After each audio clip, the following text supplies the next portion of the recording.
Bienvenidos, Hare Krishna. Saludos a todos. Hoy estamos en jueves 30 de marzo y vamos a continuar con la introducción de la Bhagavad Gita. En la última sesión leíamos acerca de la configuración de cada alma, que consiste en que todo el mundo es un sirviente. Leíamos también cómo la fe en ciertos protocolos externos de una religión puede cambiar. Pero en sí alguien puede decir, por ejemplo, yo dejé de ser cristiano o dejé de ser creyente, hoy soy un ateo. Alguien puede cambiar diferentes posiciones en cuanto a la religión, incluso en cuanto a Dios, pero nadie puede desconfigurarse, podemos decirlo así, en el sentido de que ya no quiere ser un sirviente. Ok, ya no quiere ser un sirviente, pero eso no lo puede sacar de sus propios genes, de su propia configuración eterna. Y es así como todo el mundo está destinado a servir. Solo que en algunos casos es más evidente que yo estoy sirviendo a otros. Aún a pesar de aquellos casos en los que no sea muy evidente, lo cierto es que todo el tiempo estamos siendo sirvientes. No es posible vivir sin ser sirviente.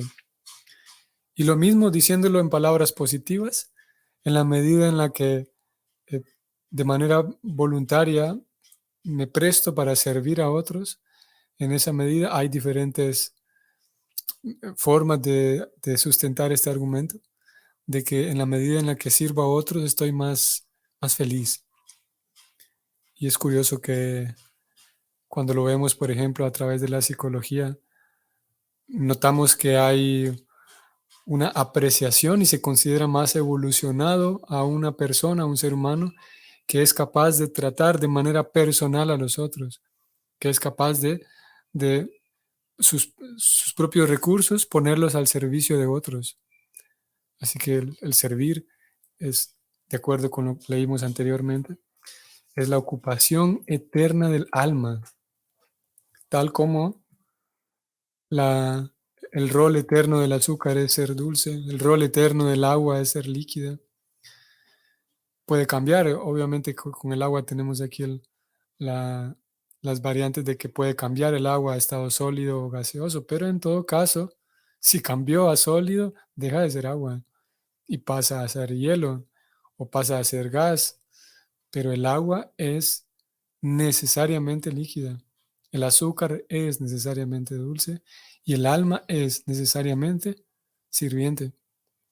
El asunto es que el azúcar no tiene la volición y la conciencia y la libertad para decidir dejar o intentar ser amargo el azúcar o intentar ser ácido. El agua no tiene esa volición tampoco, el ser humano sí. Y uno puede intentar, claro que sí, es en vez de ser sirviente, explotar a los demás. Y es lo que nos ocurre a muchos. Y en aquel intento en aquella ocasión en la que intento mm, actuar diferente, intento actuar no con la identidad de sirviente, en ese momento me pongo en marcha en una serie de acciones que me van a conducir inevitablemente a un estado de incomplitud, de vacío, porque estoy obviando mi naturaleza como sirviente. Dicho eso, entonces vamos a continuar. Om Namo Bhagavate Vasudevaya. Om Namo Bhagavate Vasudevaya. Om Namo Bhagavate Vasudevaya. Prabhupada escribe lo siguiente. Sin embargo, el hombre dice pertenecer a un tipo de fe en particular en relación con un tiempo y una circunstancia en particular.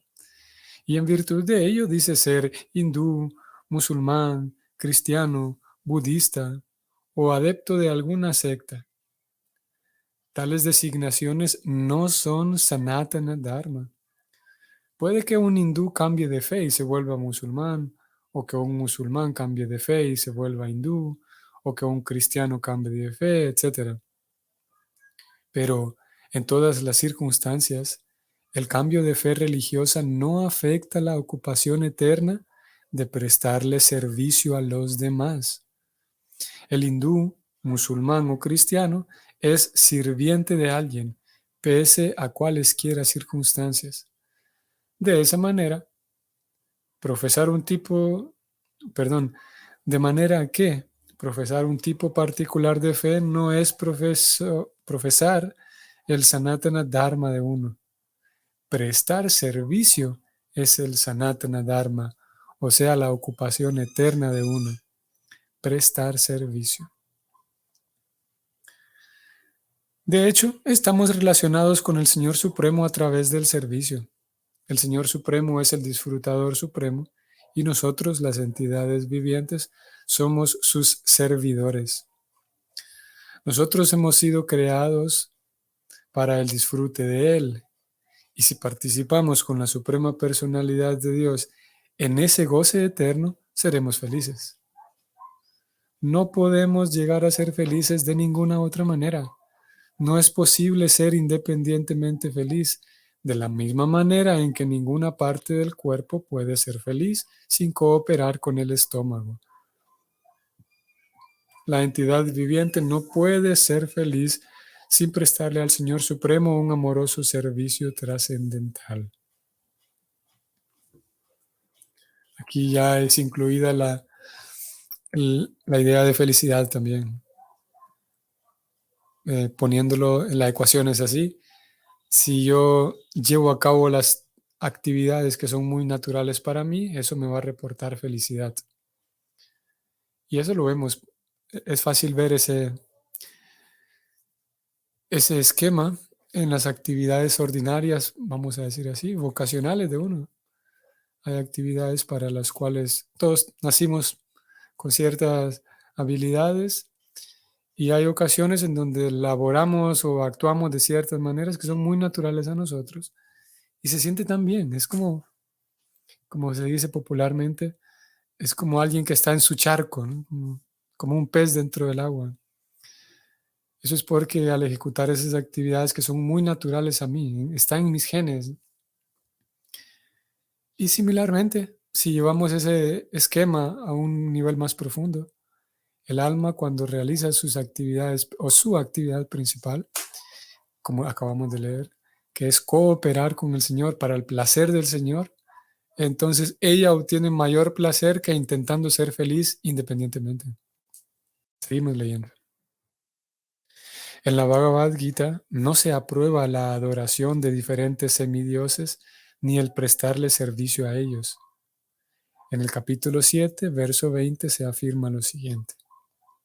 Antes de que vayamos, voy a decir algo acá.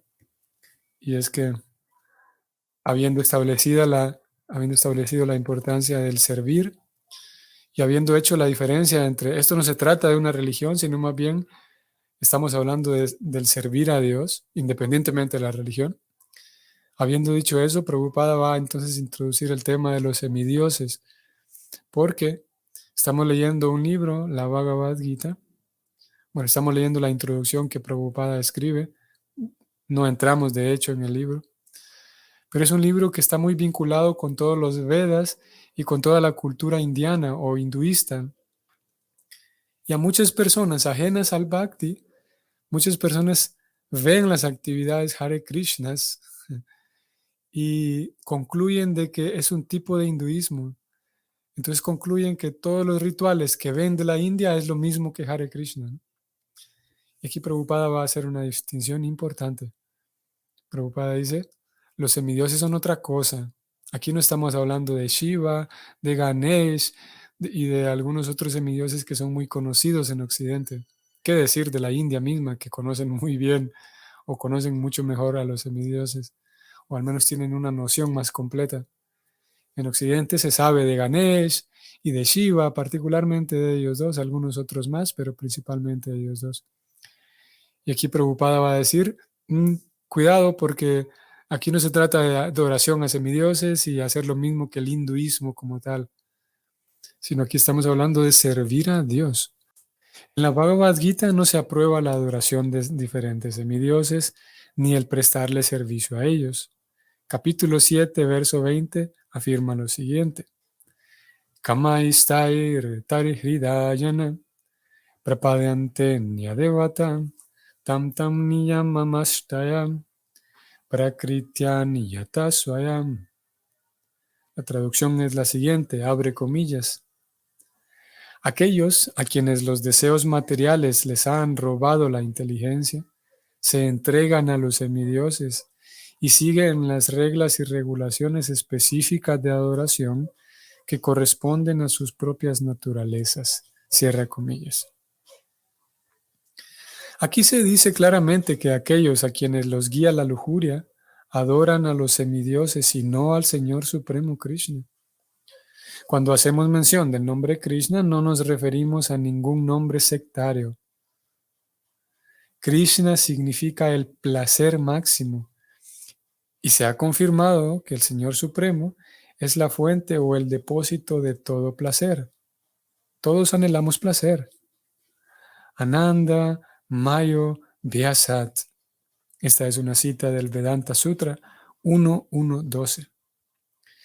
Las entidades vivientes, al igual que el Señor, están colmadas de conciencia y se hallan en busca de felicidad. El Señor es feliz perpetuamente y si las entidades vivientes se relacionan con el Señor, cooperan con Él y participan de su asociación, entonces ellas también se vuelven felices. Es simple el asunto, ¿no? Qué interesante, voy a subir un momento aquí en lo que acabamos de leer. Interesante como aquí Prabhupada presenta una definición de Krishna. Si en algún momento nos vemos en la necesidad de definir, si alguien nos pregunta qué significa Krishna, podemos dar esta definición. Hay muchas otras. Aquí encontramos una, que es la primera definición de Krishna que encontramos en este libro. Krishna significa, en este texto que acabamos de leer, el placer máximo. Y tiene que ser así, ¿no? Tiene que ser por necesidad. Dios tiene que ser el placer máximo. Como acaba de argumentar aquí Prabhupada, todos buscamos placer. Y es por esa razón que el ser humano no se cansa de buscar placer, porque en el fondo el alma está dentro y el alma está tratando de encontrar el placer máximo que es su querido Señor, porque el alma vino procedente de un lugar del mundo espiritual, del reino de Dios, como Prabhupada lo ha llamado, vino procedente de allá, entró al mundo material y el alma, que no tiene la lucidez suficiente, no se recuerda que el placer máximo está en su querido Señor, en el mundo espiritual, ahora intenta encontrar placer con los medios que tiene, Netflix y Instagram y TikTok y todos los recursos que tenga a mano. Incluso placeres que son, claro, yo he mencionado Netflix y las plataformas digitales y es fácil estar de acuerdo en que estas plataformas digitales son nocivas con un uso prolongado, aunque incluso con un uso medido terminan siendo nocivas. Pero lo que quiero decir es que incluso cuando el alma busca placeres en actividades más nobles, como por ejemplo caminar en la naturaleza, ir al bosque, son placeres mucho más nobles y saludables, aún así, el alma en la naturaleza y en el bosque no va a encontrar a su querido Señor, a menos que tenga información de su querido Señor, a menos que esté buscando conectarse nuevamente con la fuente del placer, el creador de la naturaleza y del bosque que le gusta visitar a ella. Y es lo que propone la Gita. Entonces, una conexión, una reconexión con la fuente del placer, Krishna. Seguimos leyendo. El Señor desciende a este mundo mortal para exhibir sus pasatiempos en Vrindavana, los cuales están colmados de felicidad. Cuando el Señor Sri Krishna se encontraba en Vrindavana, todas sus actividades con sus amigos pastorcillos, sus amigas las doncellas, con los demás habitantes de Vrindavan y con las vacas, estaban colmadas de felicidad. Toda la población de Vrindavana no conocía nada fuera de Krishna. Pero el Señor Krishna desalentó incluso a su padre, Nanda Maharaj, en lo referente a la adoración del semidios Indra, porque quería establecer el hecho de que la gente no necesita adorar a ningún semidios. La gente únicamente tiene que adorar al Señor Supremo, pues su meta final es la de regresar a la morada de Él. Ahora Prabhupada va a pasar a hablar de la morada espiritual, el reino de Dios. Continúo leyendo. La morada del Señor Krishna se describe en la Bhagavad Gita capítulo 15, verso 6. Natad bhasayate suryom nasa shankona pavakam yad gatwana nivartante tad dhamma paramam mama. La traducción es la siguiente, abre comillas. Esa suprema morada mía no está iluminada por el sol, ni por la luna, ni por el fuego, ni por la electricidad. Aquellos que llegan a ella nunca regresan a este mundo material. Cierra comillas. Este verso da una descripción de ese cielo eterno. Tenemos desde luego una concepción material de lo que es el cielo y pensamos en él en relación con el sol, la luna, las estrellas, etc. Pero en este verso el Señor declara que en el cielo eterno no hay necesidad de sol, ni luna, ni electricidad o fuego de alguna clase, porque el cielo espiritual está de por sí iluminado por el Brahma Yotir, que son los rayos que emanan del cuerpo del Señor. Estamos tratando con dificultad de llegar a otros planetas, pero no es difícil entender la morada del Señor Supremo. A esa morada se la refiere como Goloka. Goloka. En la Brahma Samhita 5.37 se la describe de una manera hermosa. Goloka eva nivasati akilatma bhuta. El Señor reside eternamente en Goloka, su morada, y sin embargo es accesible desde este mundo. Y con ese fin viene a manifestar su verdadera forma, Sat Chit Ananda Vigraha. Como Él manifiesta esa forma, no hay necesidad alguna de que imaginemos cómo es Él. Para desalentar esa clase de especulación imaginativa, Él desciende y se muestra tal como es, como Shyam Sundara. Desgraciadamente, los poco inteligentes lo menosprecian porque Él viene como uno de nosotros y juega con nosotros como un ser humano. Pero debido a ello no debemos tomar al Señor por uno de nosotros. Mediante su omnipotencia, Él se presenta ante nosotros en su verdadera forma y exhibe sus pasatiempos, que son réplicas de los pasatiempos que hay en su morada. No vamos a mencionar mucho sobre este punto, que es muy importante, porque se va a desarrollar a lo largo del libro. Y es aquel fallo, entre comillas, que señalan algunas personas que se declaran intelectuales. Señalan como un fallo el hecho de que la religión intenta darle forma humana a Dios, lo que conocemos como el antropomorfismo. Y dentro de ese fallo, según ellos, es que el ser humano, para tratar de comprender a Dios, imagina que Dios es como un humano y que se comporta como humano. Pero esa es una deficiencia humana al pensar que Dios se parece a nosotros, según estas personas. Pero aquí estamos hablando de otra cosa. Aquí estamos hablando de que el Señor Supremo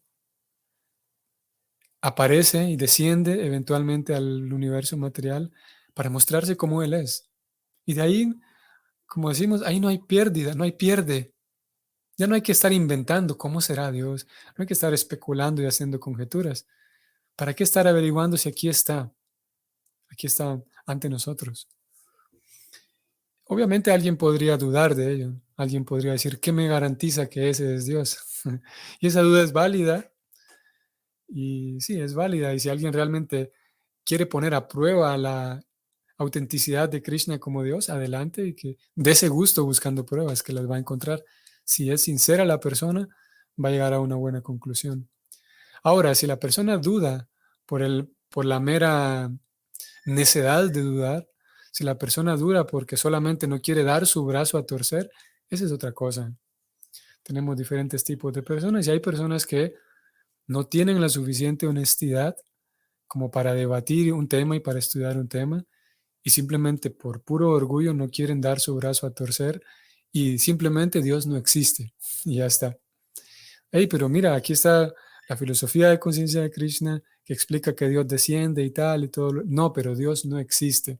Dios, ¿cómo es posible que Dios descienda? Esos son libros que no sirven. Pero si Dios es todopoderoso, tiene la capacidad de mostrarse ante nosotros, ¿no?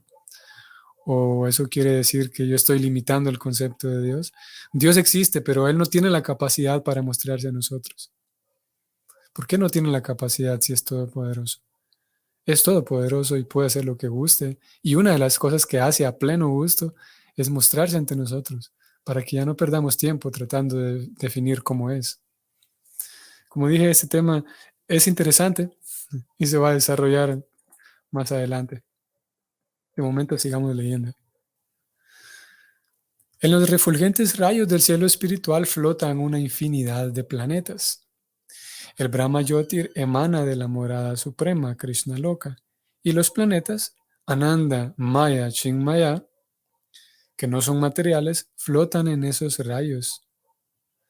El Señor dice, Nata Vasayate Suryo Nasa Shankona Pavaka Yad Gatuana Nivartante Tad Dhamma Paramam Mamam.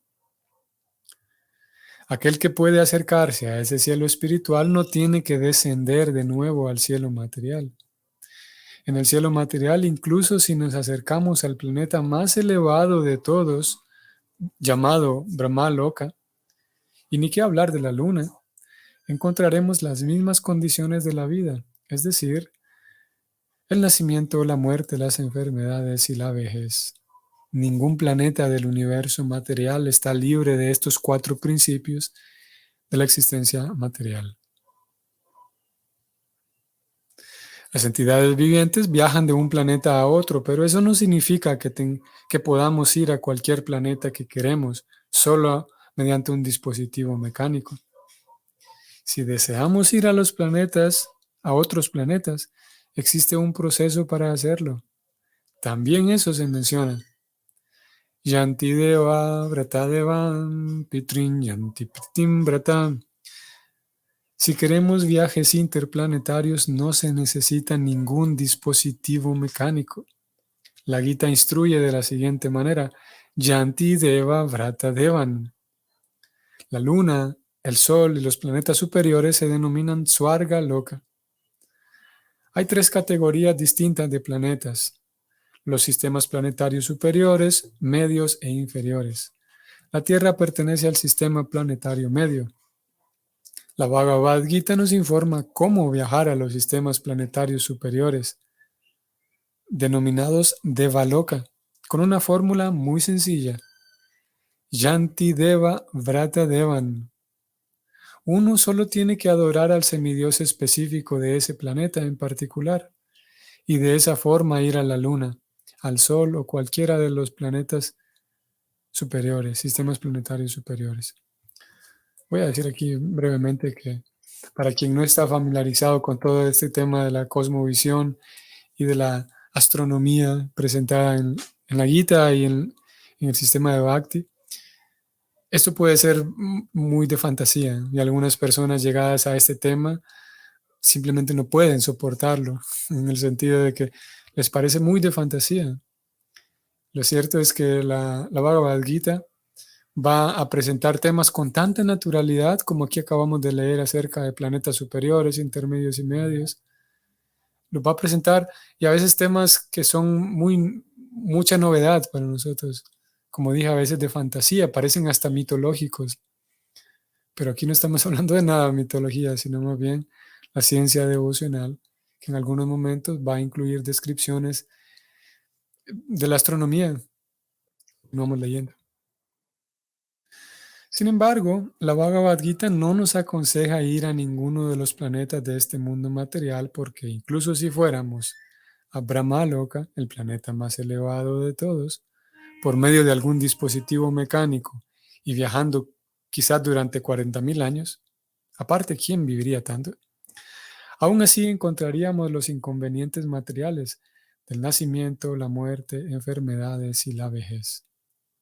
Pero aquel que quiere ir al planeta supremo, Krishna Loka, o a cualquiera de los demás planetas del cielo espiritual, no se encontrará con esos inconvenientes materiales. Entre todos los planetas del cielo espiritual hay un planeta supremo llamado Goloka Vrindavana, que en la morada de Sri Krishna, la personalidad de Dios, es el planeta original. Toda esta información se da en la Bhagavad Gita y a través de sus instrucciones se nos explica cómo abandonar el mundo material y comenzar una verdadera vida dichosa en el cielo espiritual. En el capítulo 15 de la Bhagavad Gita se da la verdadera descripción del mundo material.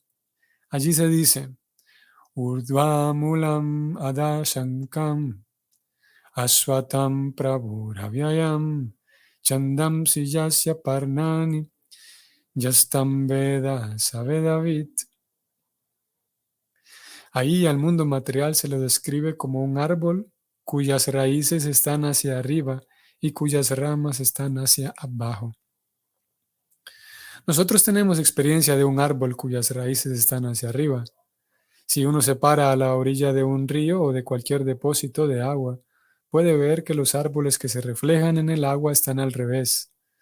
Las ramas van hacia abajo y las raíces hacia arriba. De forma similar, este mundo material es un reflejo del mundo espiritual. El mundo material no es más que una sombra de la realidad. Y en la sombra no hay realidad o sustancia. Pero por la sombra llegamos a saber que hay sustancia y realidad. En el desierto no hay agua, pero el espejismo indica que sí existe una cosa tal. En el mundo material no hay agua, no hay felicidad. El agua auténtica de la felicidad verdadera se encuentra en el mundo espiritual. Aquí nos vamos a detener. Así que hemos leído entonces hoy de la realidad espiritual. Hemos leído del planeta supremo de Krishna. El bien máximo para todos es regresar a casa, porque una vez regresando a casa, nos conectamos nuevamente, estamos en presencia nuevamente de el Señor Supremo, de Krishna. Y el alma entonces, cooperando con la felicidad del Señor Supremo, experimenta plena felicidad. Vamos a ver a lo largo del libro también cómo ese Señor Supremo, que ya hablamos un poco hoy, es capaz de manifestarse y regalarnos información certera del mundo espiritual para que no perdamos tiempo tratando de indagar de cómo será el mundo espiritual, cómo será Dios, qué actividades se realizan en el mundo espiritual. Toda esa información, Krishna, el Señor Supremo, desciende para otorgarla de primera mano. ¿Y quién más autorizado que Dios para hablar de ello? Krishna también, vamos a ver a lo largo de la Gita, Krishna dice que yo mismo desciendo. Él mismo lo afirma en primera persona. Yo mismo desciendo. ¿Para qué? Para ayudar a aquellos que están tratando de llegar a mí, para ayudar a mis devotos, él dice. Y hemos visto también cómo esto no se trata de una fe, no estamos hablando aquí de cristianos, no estamos hablando aquí de hindúes, de musulmanes, de budistas, estamos hablando del punto central, el corazón mismo del alma, que es servir a los demás. Y en servir a los demás, en el libro aquí vamos a encontrar, es el capítulo 18 al final, una recomendación de que uno jamás debe abandonar tres cosas: servir a los demás, que eso es dana; servir a Dios, que eso es yagna; y procurar mi propio bienestar, que eso es tapas. Nunca se debe abandonar el servicio ni a Dios ni a los demás. Por lo tanto, no estamos hablando aquí de que hay que volverse un Hare Krishna. Deje de ser cristiano porque esa religión no sirve. Eso no cabe aquí. Bhagavad Gita y el sistema de Bhakti no está para rechazar ningún sistema de religión, ni para pedirle a usted que cambie de religión, ni le va a decir de que vuelva a ser un Hare Krishna, y si se vuelve Hare Krishna, entonces se le garantiza el cielo espiritual. Aquí el asunto está en que uno aprenda a servir nuevamente al Señor, y independientemente de dónde se encuentra. Si usted está aprendiendo a servir al Señor en donde se encuentra ahora, pues adelante. sírvase de la Bhagavad Gita, léala y continúe con su vida aprendiendo a servir al Señor. Si no participa de alguna religión, pues venga y forme parte de la religión Vaishnava. Pero el punto central aquí es servir a Dios y regresar a la morada suprema, al mundo espiritual, Goloka Vrindavana. Eso vamos a decir hoy. Espero que tengan una bonita noche y nos seguimos viendo el próximo martes. Hare Krishna.